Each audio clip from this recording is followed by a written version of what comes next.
vocês que Deus já havia me dado este tema terça-feira. Tirei alguns questionamentos e algumas dúvidas com o pastor, mas quando foi quarta e quinta-feira eu quis mudar isso. Eu queria outro tema, né? Mas como quem manda é o Senhor, nós vamos fazer o que Ele mandou. Aleluia. Dito isso, iremos abrir a nossa Bíblia lá em 1 Samuel.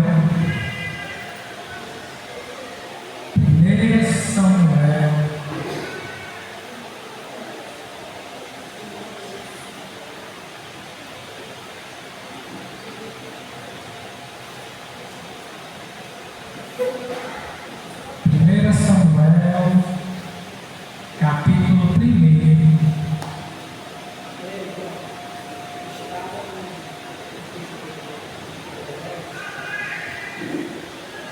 O botãozinho que eu peguei só desmuta aí. E aumenta.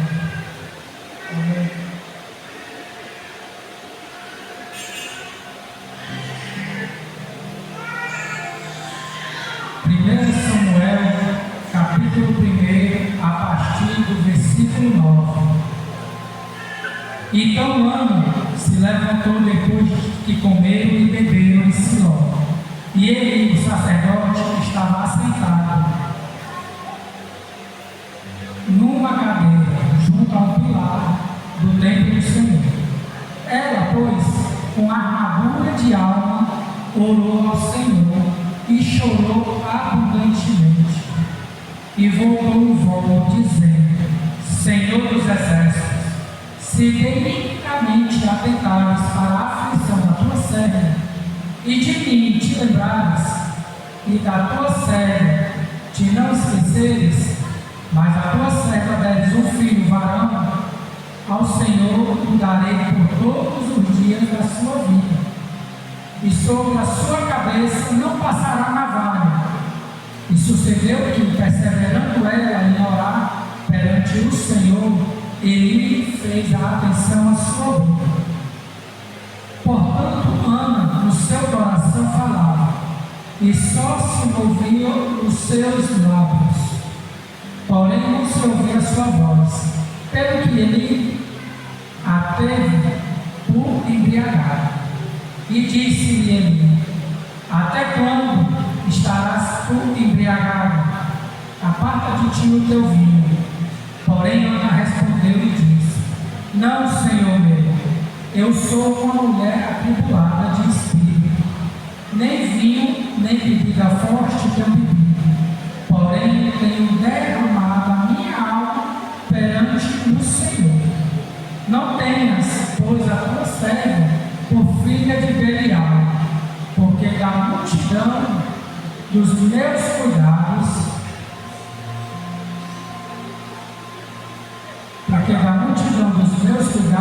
e dos meus desgostos tenho falado até agora. Então respondeu ele e disse: Vai em paz, e o Deus de Israel te conceda a tua petição que lhe pediste. E disse ela: Ache a tua serva, graças a teus olhos. Assim a mulher se foi seu caminho e comeu, e o seu semblante já não era triste. E levantaram-se de madrugada e adoraram perante o Senhor, e voltaram e vieram à sua casa a Ramá. E Eucana conheceu a Ana, sua mulher, e o Senhor se lembrou dela. Aleluia! Aleluia! Eu confesso que esse tema que Deus colocou no meu coração foi muito difícil escolher um tema chave, porque na vida nós temos muitos exemplos de homens e mulheres de oração, mulheres e homens que tiveram fé. Eu não vou adentrar na história de Ana profundamente, nós vamos falar sobre o poder da oração. Ana, ela era humilhada pela segunda esposa de Eucana, porque ela tinha filhos e Ana não. E isso atormentava Ana. E ela procurou ao Senhor a desolado. Muitas vezes acontece ao contrário conosco, né? Quando a gente passa por alguma tribulação, por alguma coisa que não está de acordo aos nossos desejos, a primeira coisa que pensamos é enfraquecer a oração, enfraquecer a leitura da palavra de Deus, né? Eu me lembro bem que quando eu estava, né, ali naquele processo todo, né, contra a empresa de ônibus e tudo, eu pedi a Deus: Senhor, me abençoe com esse dinheiro. Eu vou abençoar a tua obra, meu Deus. Eu não vou esquecer da tua obra, mas eu preciso desse dinheiro. Me abençoa, Senhor. E foi o processo todinho. O Elcinho orando pelo dinheiro. O Elcinho orando pelo dinheiro.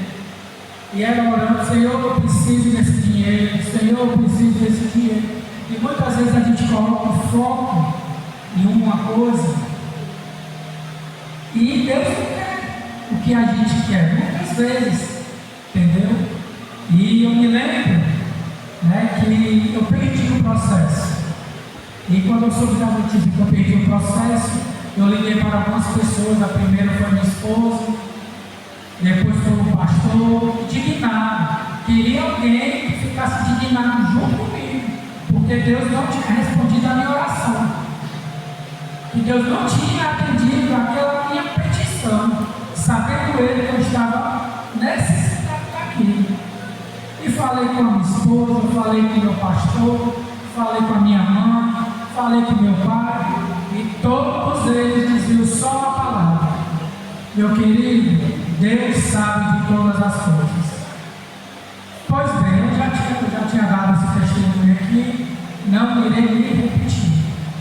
E isso ficou na minha cabeça. Eu entendi que não era a vontade de Deus, mas eu pedi para que Deus me mostrasse.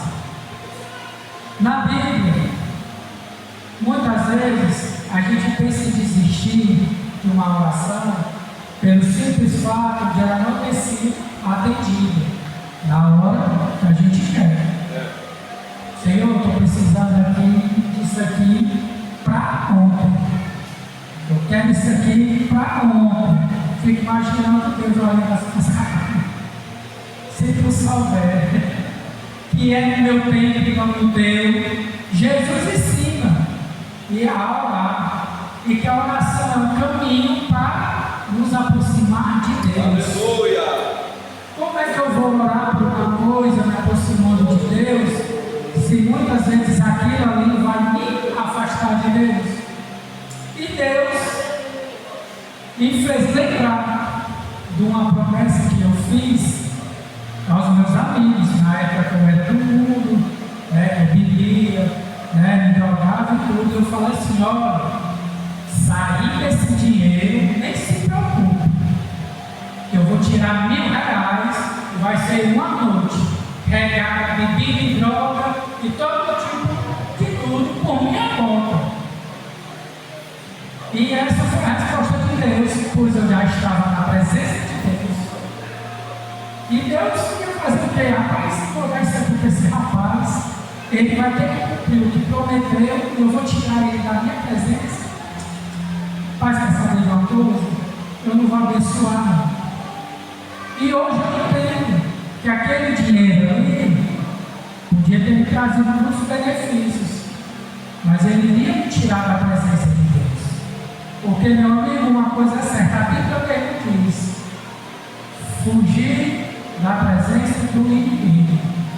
Como é que eu ia cumprir uma promessa de bebedeira, de coisas que desagradam a Deus, já estando na presença de Deus, e de me permanecer ali intacto? Não tem, não existe. E Deus me lembrou disso. E muitas vezes a gente ora, Senhor, eu quero isso, Senhor, eu quero isso, Senhor. Tem algumas pessoas que falam assim, que nós não devemos ser repetitivos em nossas orações. Mas a Bíblia diz que para não ser repetitivo, é aquela oração que todo dia é a mesma coisa. você já sabe que ele vai orar e tudo. Não pelo que você quer. Entendeu? E lendo a Bíblia, né? Procurando saber o sentido da oração, né? O que Deus quer para a nossa vida nem sempre é o que a gente está planejando. Mas uma coisa é certa, Deus quer o melhor para as nossas vidas. Jesus ensinou sobre a oração que ela deve ser feita com humildade, de coração, e não apenas com lábios. Né? Eu não sei se vocês já ouviram aquele ditado, né? Esse aí, a oração dele não passa nem do teto. Quem já ouviu isso aí? Eu já ouvi. Entendeu? Eu já ouvi. Né? Quando eu me reconciliei, muitas pessoas tiraram onda comigo. Até quando? Até quando tu, a menina, é só tu ver o leitinho de cachaça ali na tua frente. A tua oração, tu é doido, né? Não sei o quê. Quando eu falei para algumas pessoas que eu já era batizado, elas até zombavam, né? Dizendo que eu tinha me batizado no Rio Cocó, parece que foi no Rio Cocó, muito sujo aí, zombando. E a Bíblia nos mostra que nós devemos viver em santidade. Aleluia. Em oração e comunhão com Deus. Glória a Deus.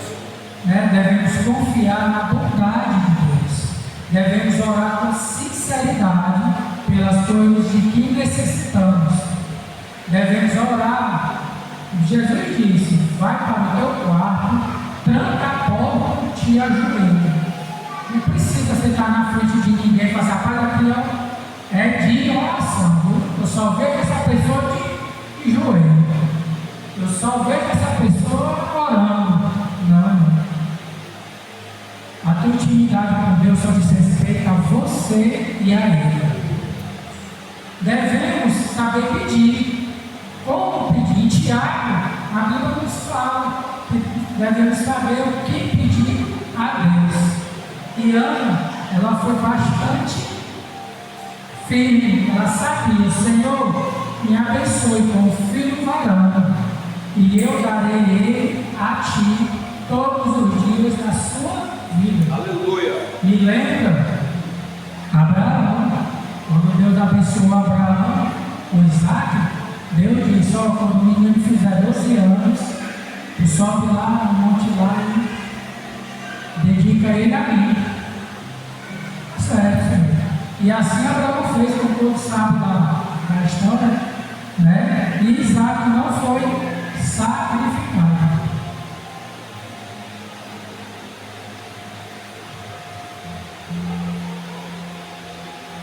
Muitas pessoas firmes em oração não precisavam de coisas terrenas. Moisés passou 40 dias, 40 noites na presença de Deus, e a Bíblia diz que ele não comeu e não bebeu coisa alguma. Por quê? Porque a graça de Deus era o suficiente para ele. Oh, glória a Deus. Moisés foi o homem de maior intimidade com Deus.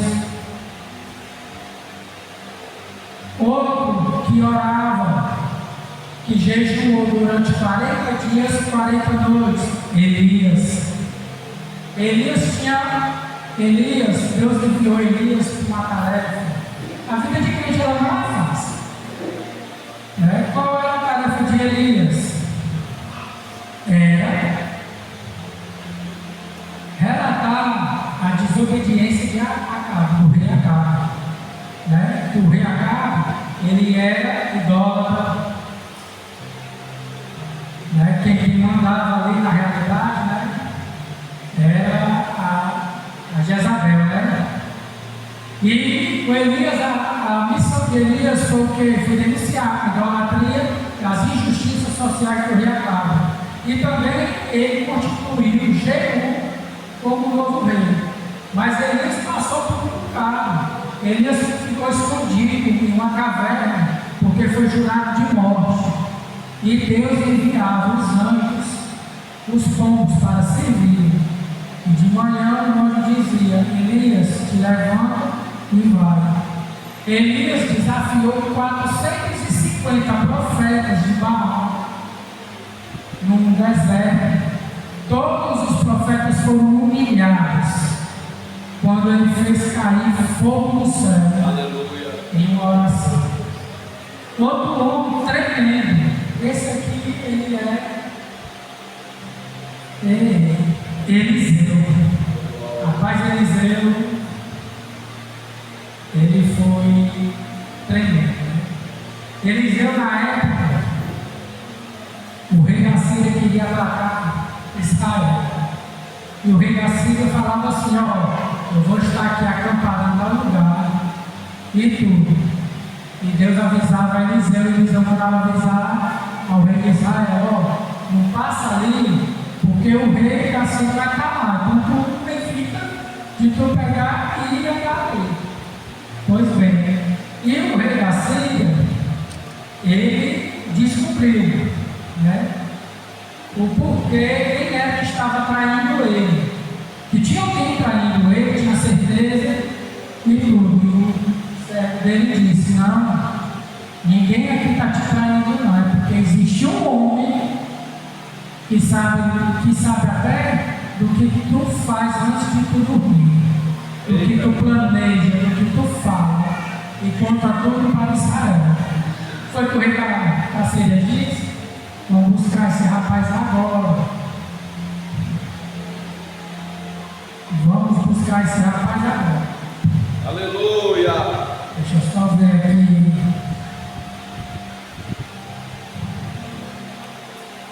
Vamos aqui na Bíblia, porque é bom a gente mostrar, é na Bíblia.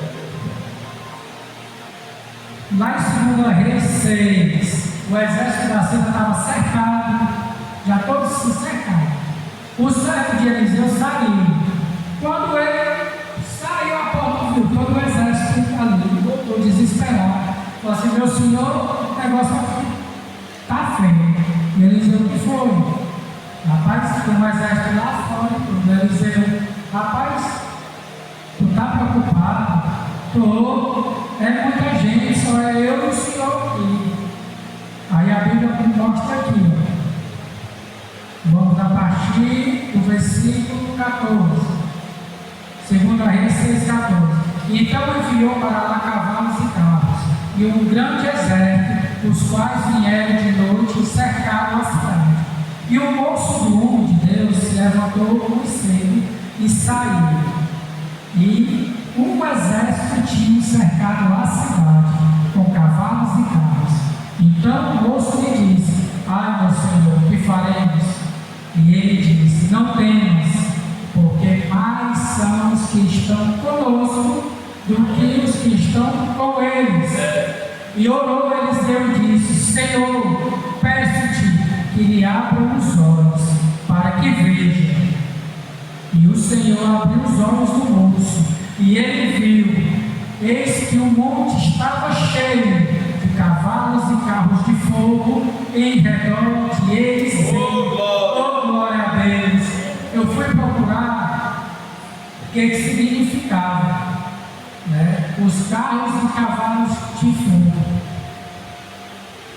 E carros e cavalos de fogo significa,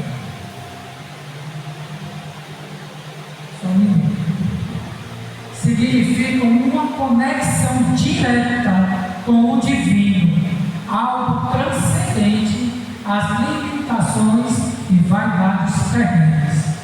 Gente, tudo isso é o poder de uma oração. Só que a oração, ela não caminha só. Ela não caminha só. Ela traz consigo a fé, a perseverança e principalmente a obediência.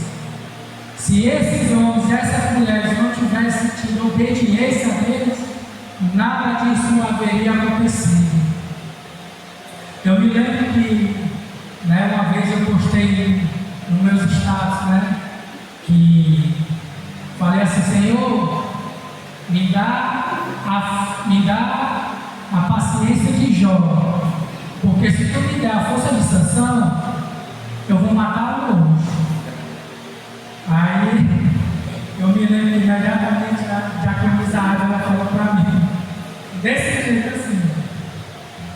Jó era até paciente, mas para ele ter paciência, ele perdeu tudo: riquezas, famílias e saúde. E Sansão podia até ser forte, mas era desobediente e morreu cego e fraco sozinho. E aí o que é que vai querer? Assim, não, vamos deixar as coisas como estão. Porque, amigos, é sério. Se a gente não obedecer, se a gente não estiver firme nas palavras do Senhor, nós não vamos para lugar nenhum. Eu questionei muito a Deus: Senhor, tu só coloca esse tema, obediência, isso aqui, coração. Mas é porque quem está precisando disso aqui, verdadeiramente, sou eu. Passando por umas dificuldades, não estava mais firme na leitura, mal estava tirando o meu devocional, orava as coisas assim, se ajoelhava, vamos orar, vou hoje não. E ela se ajoelhava e orava assim. Aí eu fiz um questionamento, né? Eu falei assim: amor, tu já percebeu, faz tempo que eu não recebo uma oportunidade na igreja. Aí ela falou assim: pergunta para Deus. E eu fui. E Deus me revelou que Ele não dá oportunidade para quem não tem intimidade com Ele. E a gente precisa ter intimidade. Orar de coração.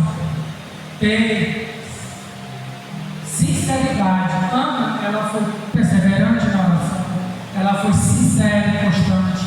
Apesar de suportar a angústia emocional que ela estava passando ali, ela não abandonou a fé em Deus e nem se mergulhou no desespero, que é o que acontece com muitos da gente. Nós deixamos o problema atrapalhar a nossa fé em Deus. Né? A história de Elias na caverna nos ensina muitas coisas. A importância de confiar em Deus nos momentos mais difíceis. Aleluia. A necessidade que ele tinha de sair da caverna e viver a vontade de Deus. A importância de olhar para fora da caverna para dar um novo rumo ao sofrimento e encontrar um novo sentido para a vida. A importância de encontrar forças no Senhor para se posicionar. Porque o que é crente é o que não é. Infelizmente, hoje em dia, muitos pessoas que estão dentro das igrejas estão envergonhando o Evangelho. E o mundo só quer isso. O caso daquela menina foi morto por 3 pessoas. Mas o pessoal só fala do que era pastor. E aí, nós somos, que tipo de crente que nós somos? Como o pastor falou aqui na sua pregação, é só na porta para cá? Ou nós somos crentes aqui dentro e lá fora? Muita gente, né, por exemplo, aconteceu uma coisa comigo um tempo atrás, só para vocês entenderem. Eu tenho um parente que está passando por um problema de vícios. E ele queria falar comigo. E eu cansado já de estar ali lutando, conversei com o pastor, está acontecendo isso aqui. A minha vontade é de mandar ele se lascar. Mas eu sei que como crente eu não posso. O que é que eu falo? O pastor sabiamente falou assim: meu querido, se ele está querendo falar com você, é porque ele está vendo algo diferente em você. Vá lá e leve a palavra de Deus para ele. E eu fui e fiz. Plantei ali a palavra de Deus. Se ele levou para frente ou não, já é problema dele. Muitas pessoas estão romantizando doenças que estão matando as pessoas porque elas não têm mais a presença de Deus, né?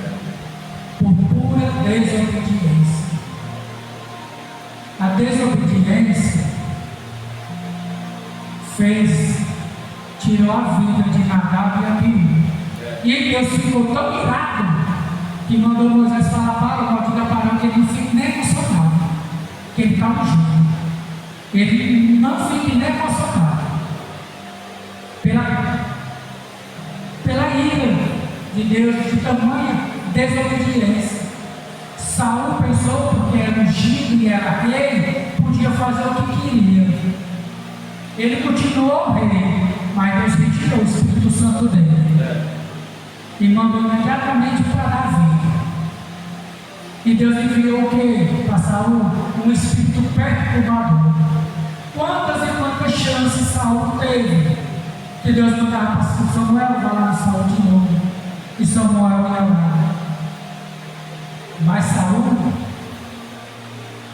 estava mais interessado em agradar os homens e por isso perdeu a intimidade com Deus. Se você não tem obediência a Deus, tuas orações podem até passar do pé. Por que passa? Porque a Bíblia também diz que Deus ouve todas as orações, mas que Ele vai realizar, não realiza não. Porque se você não obedecer a palavra de Deus, você não terá vitória, não herdará o reino dos céus. O que a desobediência fez com Moisés? Deus falou: Moisés, fala com a rocha. Moisés foi lá e bateu. Imediatamente Deus disse: por causa da tua desobediência, tu não vai entrar no reino do céu.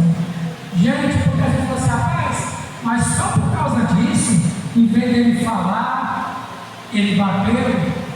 Gente, Moisés ali, o ato de Moisés foi muito sério, porque estava perante todo Israel. E Deus queria mostrar a glória dele.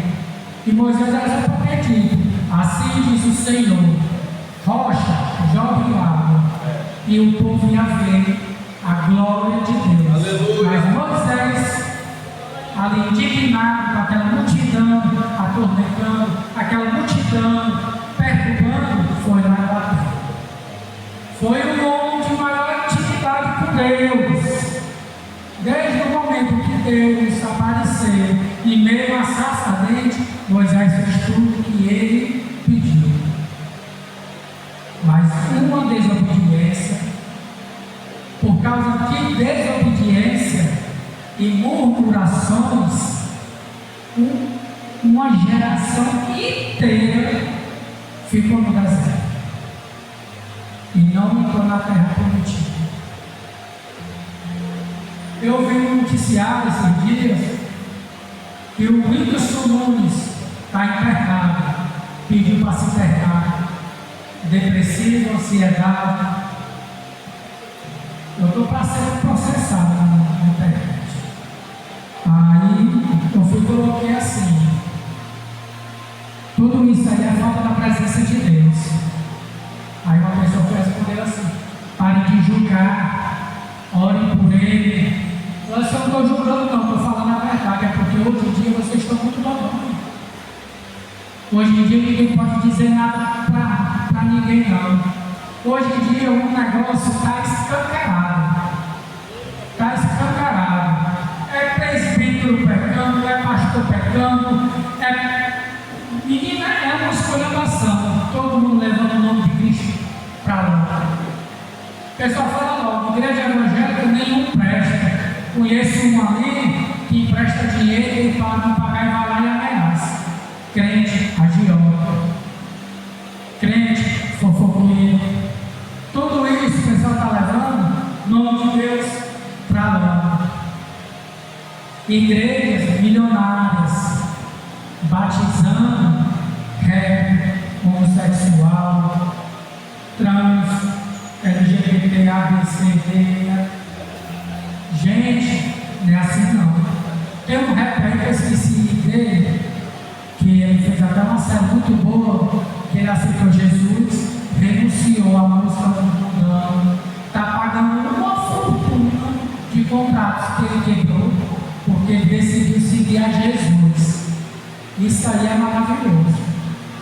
Só que, na minha opinião, ele está na igreja errada, porque ele se converteu ontem, já batizaram ele e a mulher. Irmão, batismo é uma coisa séria. Quando você vem para cá aceitar Deus, tu vem uma nova vida de jejum e oração. Irmão, tu vive uma vida de jejum e oração? Rapaz, eu não vivo não. Na realidade, eu nunca não fiz nem jejum, né? Por isso que essa palavra aqui, ela foi para mim. Porque eu vou dar para mim na minha diabetes. Mas Deus já me mostrou que há uma parte de preguiça, vergonhice da minha parte. E essa palavra aqui está me ensinando muito. Porque eu posso me reeducar. Do mesmo jeito que eu fiz na minha diabetes comigo, pastor no final de semana, eu posso fazer um jejum, não pode não, pastor?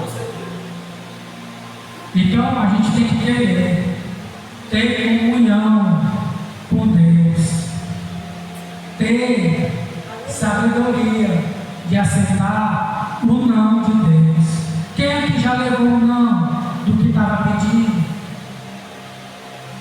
Os maiores homens da Bíblia levaram o não de Deus. Quer saber quem foi? Os homens que receberam o não de Deus: Adão, primeiro homem da Bíblia. Não comerás do fruto. Moisés, de maior intimidade com Deus: não entrarás na terra prometida. Davi, homem segundo o coração de Deus: a espada não se apartará da tua casa por causa do teu adultério.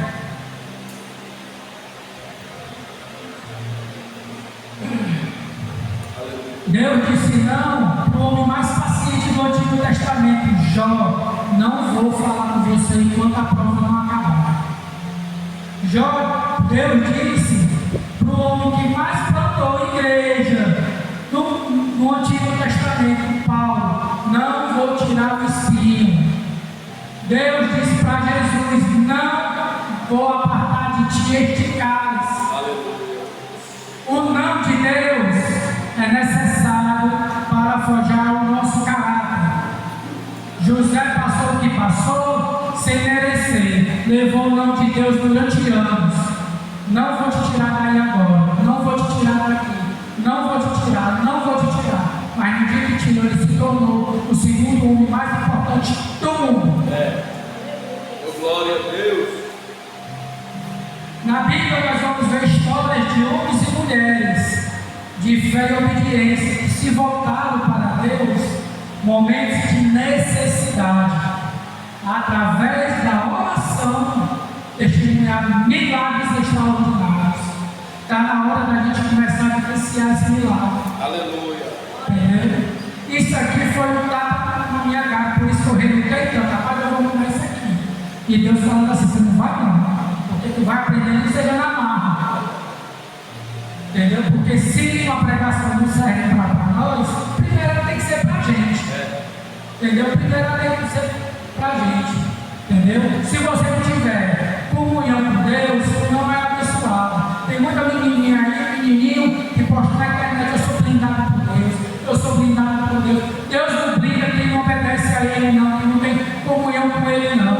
Ah, porque fulano se livrou de uma bala perdida, se livrou porque tem uma mãe dentro de casa de joelhos em oração, tem um esposo de joelhos, tem um irmão, uma filha de joelhos. Eu não sei se vocês viram na internet um culto campal. Olha as importâncias dos cultos campais.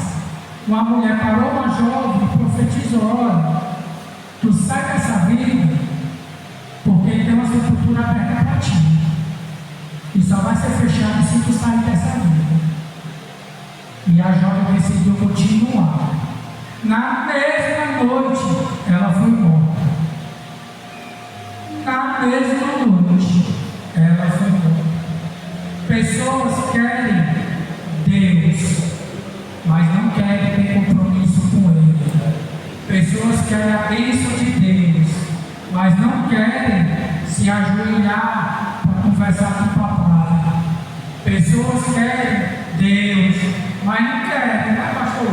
Se levam às 7 horas da manhã para ir para a consagração. Olha o tapa aqui na cara. minha.